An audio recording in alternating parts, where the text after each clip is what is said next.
Hi, I'm Jordan Stone with The Good Ride. I am here to take all the risks so you get all of the reward. Today, we're gonna talk about the Alekesam from Burton, a part of their family tree line, and it is a unisex board. I rode the 144 with a trilogy and a 7.5 Kinsley K2 boot. Pros of this board. This board was designed with the general population in mind. It was designed to be an all mountain fun board, surfy, light, kind of giving you that free ride style. Downside, it does tend to feel light. It does tend to have limitations. I really wanted to like this board. I really was hoping to like it. I liked the story behind it. It was okay. I enjoyed it. Didn't light my fire. And if you want to support The Good Ride and buy through a snowboarders only shop, check out our sponsor, Blower Board Shop.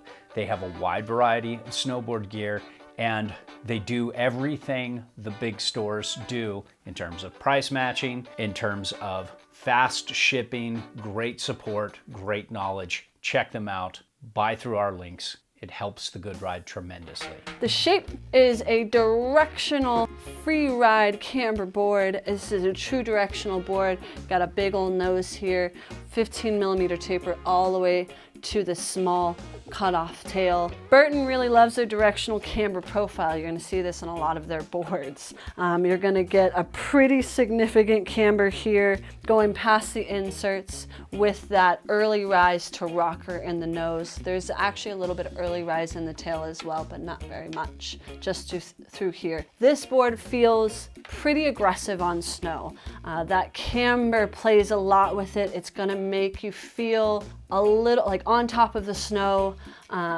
It's a little bit harder to skate with. It's a little harder to unload with.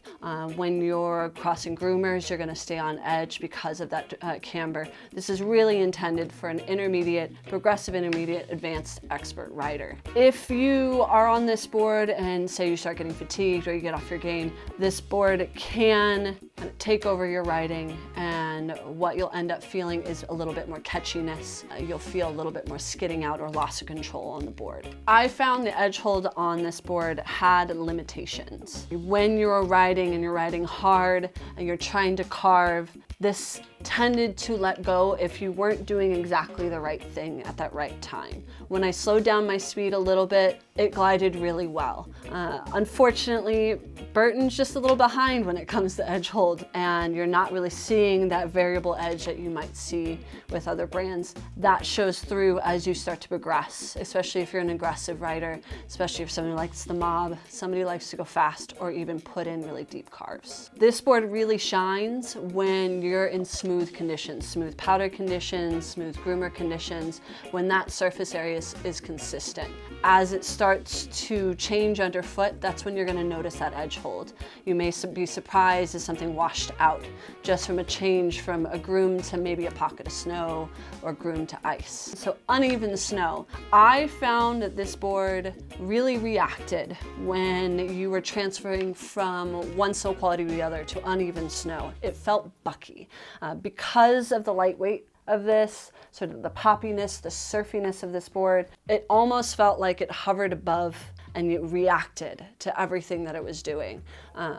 That buckiness felt insecure at times. And other times in deeper snow and 4 to 5 inches of powder, it actually had a funness to it. I usually correlate speed also with edge hold because it's going to play together as far as confidence goes. I did go into this with a lot of speed, found the edge hold didn't hold, so I pulled back. And I went a little bit slower, got more control in my cars, more control in my turns, and actually enjoyed the groomers from that point. Never felt comfortable to bomb on this. Never felt comfortable enough to just tuck and go for it. That side cut also plays into the ability to go fast and to bomb.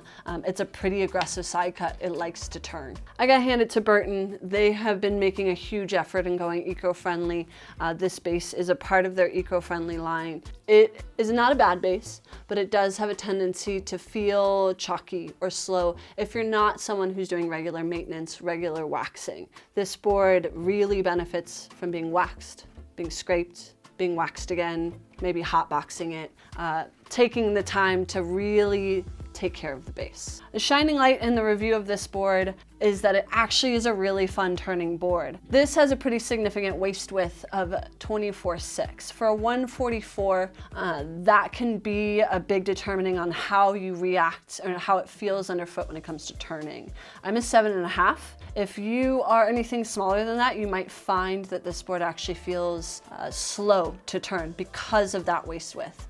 Again, 7.5 or bigger, you're gonna get a little bit more quickness. You're really gonna take advantage of that aggressive side cut. It's got a 6.5 aggressive side cut. It's a turny board. Add that with the smaller tail and you can get really fun powdery slash turns. I actually was able to take this in to our big wave course, which is like waves, and slash it around.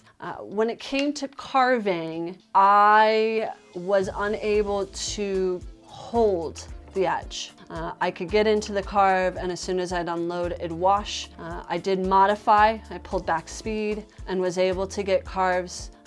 Was never able to get a full Euro carve, to get all the way down to my elbow. I think if I rode a bigger board, something more like their 148, which I'm more accustomed to, that could have been a different experience. I was also riding some pretty hard snow, hard packed ice with a little bit on top, so it was also hard to get an edge in. Softer snow, you're gonna have a more enjoyable ride. When it comes to powder, this board has a pretty significant setback on board versus side cut. This board has a 4.75 inch setback at a 20.75 stance width. Boom again! Don't make me remember numbers. That makes this board pretty far back compared to the rest of Burton's directional camber boards. If you set this all the way back, you can see how much nose you're gonna get, how little tail. You're gonna get that nice cantilever sitting above the powder, and that camber is gonna play really well into a surfy feel. Again, this works much better in smoother surfaces, so you better get up early, get on that first chair, and you'll have a great ride. Switch park pipe, don't even bother. Overall, as a women's board, this is a little bit of a glass slipper. It's gonna fit perfect for those women out there that want a surfy feel, that are maybe a little bit smaller, but like a wider board, and somebody who wants to butter, who wants to play, who wants to feel kind of floaty on top of the surface. If you're someone who wants a hard charger, if you're somebody who wants to really put in carves, or even if you want to feel like you can plow through crud, maybe look at a different board. Everything else might be the board for you.